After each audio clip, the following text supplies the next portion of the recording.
Welcome back to the news at 10.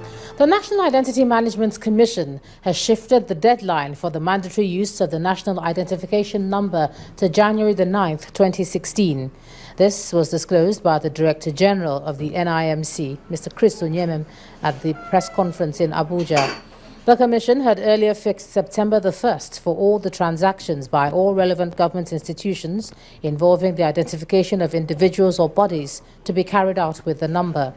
Such transactions include application for an insurance of international passport, opening of individual or group bank accounts, voter registration, and payment of taxes. Now, the President, Muhammadu Buhari, has reaffirmed his determination to ensure that Nigeria is finally certified polio-free by 2017 and urged all Nigerians to join hands with the federal government to achieve this objective. At separate meetings with governors of polio-vulnerable states and members of the high-level advocacy group, the President said that to become permanently polio-free, Nigeria must build on its achievement of being polio-free for 12 months, which was marked in July. Shortly after the meeting, the representative of the World Health Organization in Nigeria, Dr. Rui Gamgaz, praised the strong political support for the eradication of polio in the country.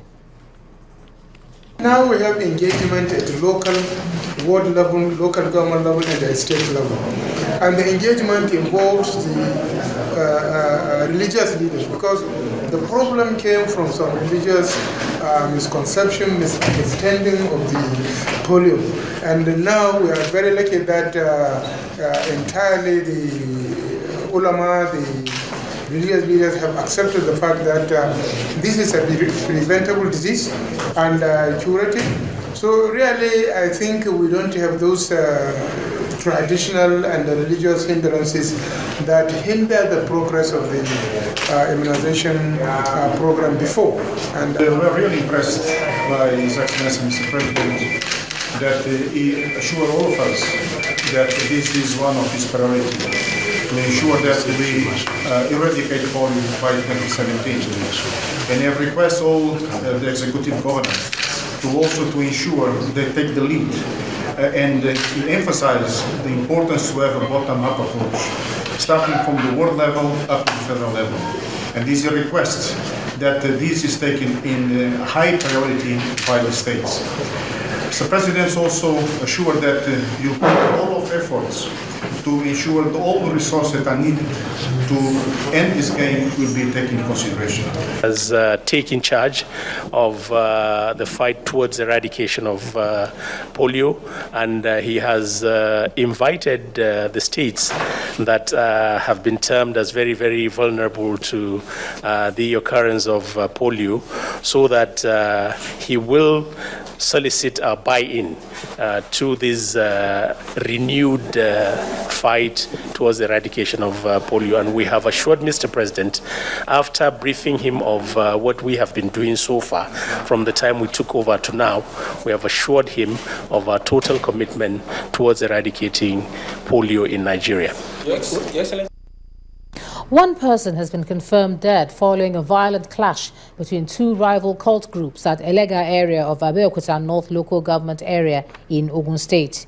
The police public relations officer of the Ogun State Command, Mr. Muyiwa Adejobi, who confirmed the incident, also says about 30 suspected cult members have been arrested. Some residents told our correspondent that the rival cults engaged themselves in a fierce gun battle, crippling business activities around the area. And hundreds of women dressed in black staged a protest in Port Harcourt, River State, over what they call the incessant kidnapping in the state. The protesters say women are now the target of the kidnappers, as they called on security agencies in the state to intensify operations. This comes on the heels of a kidnap of a former media assistant to the former Minister of Transport, Dr. Abiyesekibo Donu Kobara. Kobara was said to have been whisked away by unknown gunmen at her residence in a CRV Jeep on Sunday. Meanwhile, the outgoing police commissioner in the state, Chris Ezike, insists that his men have done well in tackling kidnapping in the state. He charged the protesting women and other river citizens to join hands with the police to stamp out the menace. Now, the Standards Organization of Nigeria has raided some manufacturing companies believed to be producing substandard goods, and accompanied by armed policemen, the organization's officials stormed their premises, making some seizures. They also warned the public against patronizing such products. Our correspondent Olu Phillips reports. Walking down this street, there's nothing to suggest to you anything but a regular environment in the southeast. It is therefore unusual to find heavy armed security operatives laying siege. Let me help your curiosity, but not until this door is broken.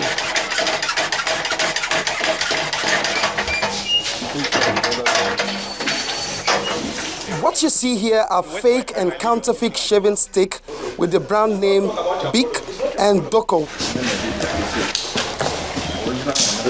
Behind closed doors and mainly at night, the products are manufactured in this ramshackle factory. Following a tip-off, Standards Organization of Nigeria unearthed this center of counterfeit Bic shaving stick said to be owned by one Bondusco International Agency. The alleged mastermind is not only destroying an original brand, he also fakes SON's mark of quality and affixes same on his products. Battered and enraged, the representative of the company claiming patent right bare his mind. If, for instance, the man is genuine and somebody just came to raid or to seize his equipment, for God's sake, the legal means are there for him to seek. We caught up with Son regarding the raid. Here's what he said. You first. First Bank. On the news at 10, President Muhammadu Buhari congratulates the Tigers for AfroBasket triumph. That's on sports. We'll join us again.